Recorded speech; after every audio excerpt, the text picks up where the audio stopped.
If you are only allowed to read 5 books in the rest of your life, at least one of these has to be on the list, and I'll explain why. Hi, I'm Lorena. Welcome to my channel, Lorena Living Life. And I'm really new here, so if you're watching this and not because you're my mom, thank you. And now in all seriousness, let's talk about books.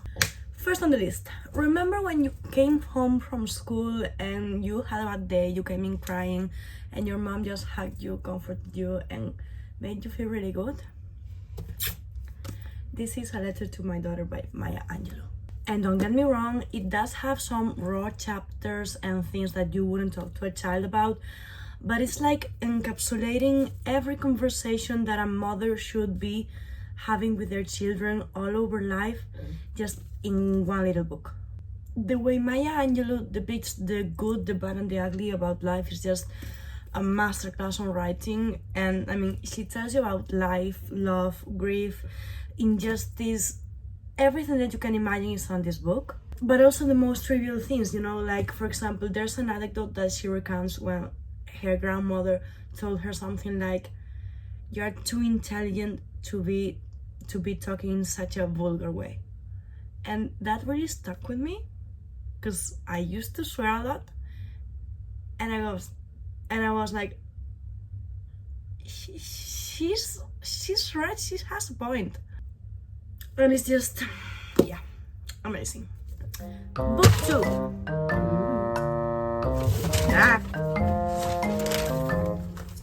Book 2, My Year of Rest and Relaxation by Otessa Mosfeq, or however you pronounce it. But listen, this book I was living for it. She's completely reckless, she's deranged, no social contract, no filter, no nothing, and she keeps spiraling down and down and get better and better. Like, she's completely deranged and I was living for it.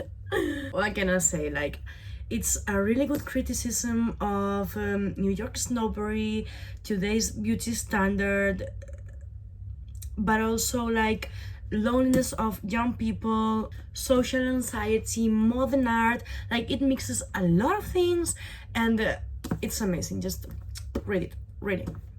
Book 3, Such a Fun Age by Kylie Reid. I couldn't put it down. I just needed to know what happened next all of the time. And this author is evil because she makes you root for the wrong people.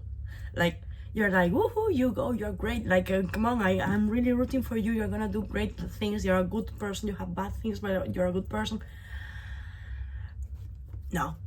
It starts with the incident of a black girl who is a babysitter, and she's at the supermarket with the white child that she's babysitting, and the supermarket police, like the people, their security there, just stop her and they are like, what are you doing with this child? Who is this child? Why are you with it? Like, they think that she's kidnapping it. And yeah, it unfolds from there. And one thing that I really liked is how there's no exact truth. Like, you see that a story always has 2 sides or even 3 sides to it, and it's just really, really good. Page turner, 10 out of 10, give it a try, you won't regret it, and it will last you about 2-3 days. Moving on, book number 4, Friendaholic by Elizabeth Day. This is a non-fiction book that explains the concept of friendship based on philosophy, scientific studies, but all really well blended with the personal story of the author, Elizabeth Day, who is an older woman, like she's, 40s, 50s, and it's really great to see her point, like from a more experienced view. I do have to be honest, I haven't finished it yet, I'm still reading, but I'm really liking it because, friendship is such a nuanced concept. And especially for us, like Gen Zs and millennial, I'm like a little bit in between, so I'm gonna join myself in both at once. Like, many of us feel isolated, directly don't have friends, or have abusive friendships, stay in groups that we don't really like because for fear of being alone. And it's such a difficult thing to find a group of friends that you can hang out with, that you can trust, but that also respect your boundaries. Like even the other day, I was talking in a friend group, in a friend chat group, and I was proposing a plan for the weekend, and only one person replied. I was like, come on. So yeah, I do think it's a concept that we should be taking more seriously, because we focus a lot on romantic relationships and partnerships, but friendships are there with us since we're 3 until we die, if we're lucky. And I think we have to take them more seriously, read more about it, be more intentional about the friendships that we have, and don't take them for granted. Like the same way that you try to be a better partner, a better daughter, a better sister, try to be a better friend. And also think about whether your friends are being good friends to you and intentionally doing so. And if they're not, call them out. Like if they're friends, actually friends, you can call them out. If they are not friends, and they're gonna get mad if you say, I don't feel like you're valuing me, I feel like I'm being neglected, and they take that wrong. So yeah, I think it's gonna be a really good book. I'm really happy to be reading it, and I think like if it helps you reflect on friendship and all the concepts around it, you should give it a try and try to become better in that sense as a human being. And finally, number 5. Oh, I left the best one for the end. The others didn't have like a specific order, but this one is the best because it's also the last one that I finished. And hear me out, okay? You know this book, you've heard about this book because it's a really popular book, but I don't want to tell you the title right away because I don't like it. Like, I think me and probably you as well and many other people have like heard about it, but they said like, yeah, because the title is not good. So I thought this is gonna be a bad Wattpad book of the bad kind of Wattpad, not the good kind of Wattpad. You know what I mean. You thought it was gonna be really TikToky in a bad way. And maybe for a 15-year-old, or if you're 15-year-old, maybe you have read it. But I think as we get older, we start to be a little bit more snobby, even if we don't want to, because that happened to me. And now I've read it, so I'm just going to explain, because this book is the perfect depiction of a concept that I think has us all hooked. Like, you know, when you reach your mid-20s, that quarter life crisis, and one day you're gonna wake up and you're gonna be like, what do I do with my life? Do I want to study a master's? Do I want to do a gap year and travel the world? Do I want to get married and have kids? Do I want to get a job in my hometown? Do I want to move away to a big city and climb the corporate ladder? Do I want to move to Australia? What do I do in my life? Like, what do I do? I only have this many years, this many possibilities. I have to pick something. What do I pick? How do I know which one is the right choice? It's impossible. Do I start a YouTube channel or do I open an animal shelter? I don't know what to do. Like, the potential is infinite. well, my friend, this is exactly the plot of The Midnight Library.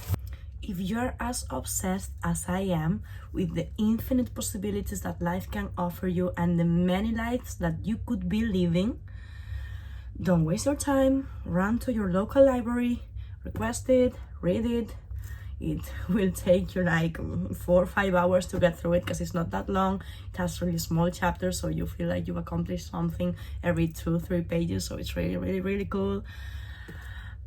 I'm in love. And also, side note, if you like this concept, there's a film that I watched for my philosophy class when I was in high school. It's called The Possible Lives of Mr. Nobody, and it's a little bit about this concept as well. It's not as good, but it's also quite nice. Like, I enjoyed it very much when I had to read it for class.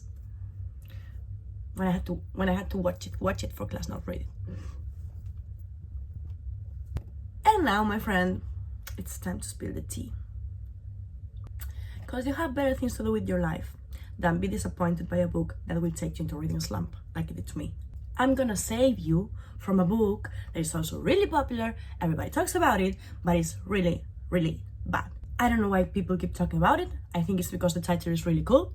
Like, it's the opposite of The Midnight Library. The Midnight Library is a lovely book with a horrible title, and this is a horrible book with a lovely title. Well, not lovely. It's not lovely.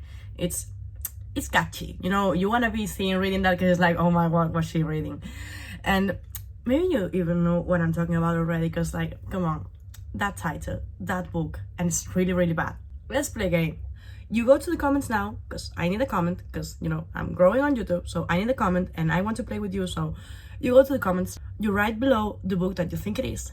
Then I'll have some fun reading the comments, and then you come back here and let's see if you said the same one that I'm thinking about. You've done it. I hope you've done it. If you haven't done it, go and do it. Yeah? Ready? Okay. Putting down my tea. It's hot cocoa, but let's say tea because that's fancier. Maybe by that you already got it. How to Kill Your Family by Bella Mackie. Listen, come on, I wanted to like it. Like, I got into this thinking, this is gonna be amazing. I took it home for Christmas. I took this to my parents' house for Christmas. Because I was like, you know. Now, I didn't know. Like, she's so annoying. Like, this character is the ultimate pick-me-girl. She's like, oh, I don't care about anything, and I feel so many people, are doing it by looking really good because I'm so hot, My grandpa is checking me out, but they're all worse than me, and I'm super rich. Annoying. And things weren't explained properly. Like, the author tries to depict images that are so difficult. Like, I think she could understand, or maybe I am dumb, but I think I'm not. So I think only she could understand what she wanted to say and what she wanted us to see in our heads, like those images of when she's doing the murdering. Like, no, I couldn't see it, and I couldn't even understand what you were trying to say. And the motive, girl, go to therapy, stop overreacting. No.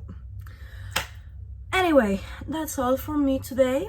I hope you liked the recommendations, and let me know how you read this one. Do you like it? What are other really popular books that you don't like at all, so I can see, maybe I agree, maybe I don't agree, maybe I haven't read it and I saved myself some time. And yeah, don't forget to like if you want to see more content like this, and please subscribe because it would help me a lot.